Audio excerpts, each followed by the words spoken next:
Alors combien de temps il a duré le gouvernement? Michel Barnier n'aura pas fait 3 mois. Voilà. Un peu moins de 3 mois, 90 jours. 90 jours, exactement. Ouais, c'est ce que, c'est à mon avis, c'est ce que je prévois sur le couple Benaïm d'Artigol. 90 jours, pas plus. Non, mais ça donne des perspectives. Mais je vous dis pas plus. Je vois pas plus que 90 jours pour Benaïm d'Artigol. Donc ils sont dans le même délire. Gauthier Lebray. Après, il peut tenir un peu plus avec les affaires courantes, comme Gabriel Attal avait passé l'été en étant Premier ministre démissionnaire. Exactement. Donc voilà, donc il va rester pour l'instant. Alors pour l'instant, il va rester. Déjà, alors prenons les choses dans l'ordre. Dites-nous ce qui va se passer. Alors voilà. Et on va vous dire un peu nous tout ce qui s'est passé ce week-end. Après, on va vous faire le déroulé parce qu'on a des infos avec mon Gauthier Lebray. Donc là, les toutes dernières infos qui viennent de tomber, qui nous proviennent de l'Assemblée nationale. Le Rassemblement national, Marine Le Pen a annoncé voter la motion de censure déposée par la gauche. Donc NFP plus RN, le gouvernement tombe. Il y a 48 heures de délai entre le dépôt d'une motion de censure et sa mise au vote. Donc le vote de la motion de censure interviendra mercredi. Et c'est mercredi, selon toute vraisemblance, je prends une précaution de langage, Michel Barnier devrait tomber donc mercredi à cause de cette motion de censure de la gauche votée par le Rassemblement national. Très bien.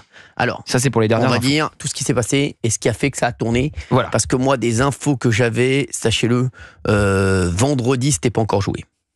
Si. Alors vendredi, moi des infos que j'avais vendredi. Vendredi, c'était enclenché. Il y avait une volonté de censurer en laissant la porte ouverte à Michel Barnier d'accepter les lignes rouges du Rassemblement national. Moi, je vais vous dire, même samedi soir, c'était pas encore décidé. Et ça s'est décidé après la prise de parole du ministre du Budget.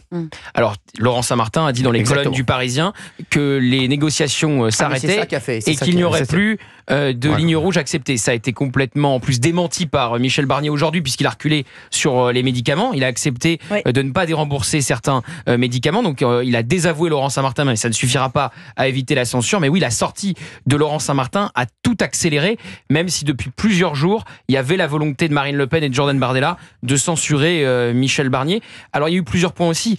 Là, aujourd'hui, Michel Barnier, dans son communiqué où il annonce qu'il ne dérembourse pas certains médicaments, il cite Marine Le Pen. Il dit qu'il fait un geste envers Marine Le Pen, alors qu'il ne l'avait pas fait la semaine dernière. Et ça avait été très mal pris par Marine Le Pen, qui disait « Ils veulent nos voix, mais pas nos gueules. Ils n'assument pas de nous faire des concessions. » Donc ça, c'était quasiment plus important que la concession en elle-même. Faire des concessions, ils voulaient leur envoyer quoi, des concessions? Les concessions automobiles,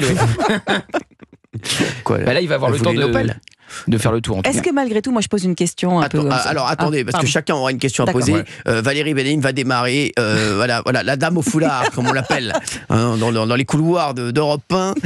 Il y avait la dame au camélia, c'est la dame au foulard. Oui. Est-ce que malgré tout, pour le RN, c'est pas une position un peu compliquée? C'est-à-dire que leurs électeurs avaient envie qu'ils aient une position très forte et très affirmée. 60% voulaient qu'ils censurent. Voilà. 60%. Et en même temps, est-ce que le chaos qui peut s'en suivre, ils en seront redevables? Alors, évidemment, c'est un pari. Si les taux d'intérêt demain s'envolent, comme on a pu le voir au moment où le Parisien sort l'info avec l'analyse qui va donc s'avérer juste d'Emmanuel Macron, Michel Barnier va tomber et plus vite que vous ne le pensez parce que Marine Le Pen va le censurer. Là, on avait vu les taux d'intérêt déjà s'envoler pour atteindre ceux de la Grèce. Évidemment, c'est un risque. Mais après, ça sera mis aussi au compte d'Emmanuel Macron, qui a voulu cette dissolution.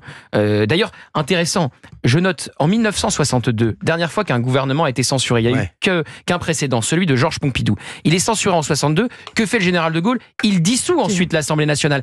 Là, Emmanuel Macron ne peut pas le faire. Donc, très vite va se poser la question de la suite. Et la pression va évidemment monter contre l'Élysée et contre le chef de l'État. Mais s'il y a un risque pour Marine Le Pen d'être rendue responsable d'une situation très compliquée, notamment avec les taux d'intérêt qui s'envoleraient, évidemment, le premier responsable, il se trouve à l'Élysée, puisque c'est lui qui a quand même décidé de cette dissolution qui a abouti sur la situation politique qu'on connaît.